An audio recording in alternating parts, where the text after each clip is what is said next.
Со димни бомби и шмркачи, полицијата вчера вечер околу 22 часот почна да ги разбива толпата демонстранти пред владата. Револтирани од акцијата на полицијата, тие вратија со камења, шишиња вода и разни предмети по нив, извикувајќи убијци. Бројно распоредените полициски екипи полека ги истуркаа демонстрантите од председиштето на владата до булеварот Партизански одреди. Тука демонстрантите запалија неколку контејнери, пошто се расцепија на повеќе групи. Нешто по 23 часот, припадници на МВР упаднале во читалната браќа Миладиновци, барајќи учесници во протестите. Влегува внатре и почна со пендраци мава да искочиме сите затоа што сме го пречувале јавен ред и мир. Не знам како не само искочивме надвор да видиме што се случува и почна да трчаат по нас и некои мачки ги влеча, ги мава, беа изгребани, еден изтепа, онака без причини и после тоа ни рекоа ај влезете внатре, од читалната сте и после дојде еден човек и ни вика што правите од 12 сати од читална. А вие всушност да. Идеме што правите внатре, еве учиме од 12 сати, кој учи од 12 сати.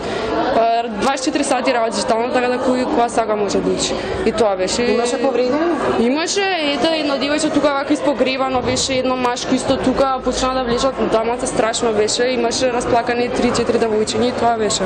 Се поднесува многу брутално со тоа што влегува учитална, почна да зимаат води, да се истураат, да пијат, да се однесуваат недолично. Не ни дадоа да излеземе од читалната, поготоа на нас девојчињата ни кажа дека не можеме да излеземе од читална заради тоа што не било безбедно на улиците. Со тоа што после одреден момент дојде еден од специјалната единица и почна да ни се дере дали сме ние нормални, дека кривични пријави може на сите да ни поднесат заради нарушување на јавен ред и мир.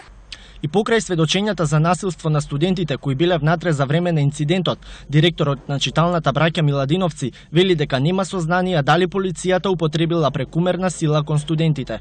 Во моментот на акцијата, во просториите имало речиси 100 луѓе. Би сакал и да ги демантирам сите неосновани тврдења дека полицијата дошла да ги, не знам, да интервенира во читалните по некаков друг повод, освен по неизините овластувања кои што биле. Сакам исто така да ви кажам дека ние работиме на тоа да го зајакнеме и обезбедувањето, за да може да оневозможиме било каков упад на луѓе, односно лица кои не се членови во нашата библиотека или кои што имаат некакви други намери. Спротивно на изјавата на директорот, на Facebook се појавија голем број видеа на кои се гледа како студентите се ранети и раскраварени по рацете. Од студентскиот пленум денеска го осудија вчерашниот упад во браќа Миладиновци и бараат одговорност од полицајците кои употребиле сила врз студентите. Во читалната такви повреди дефинитивно имало, тоа го гледаме на снимките.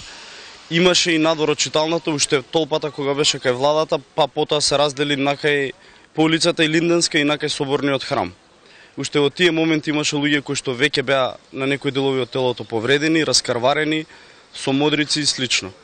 Станува збор за еден чин на апсолутно потреба на сила од страна на полицијата.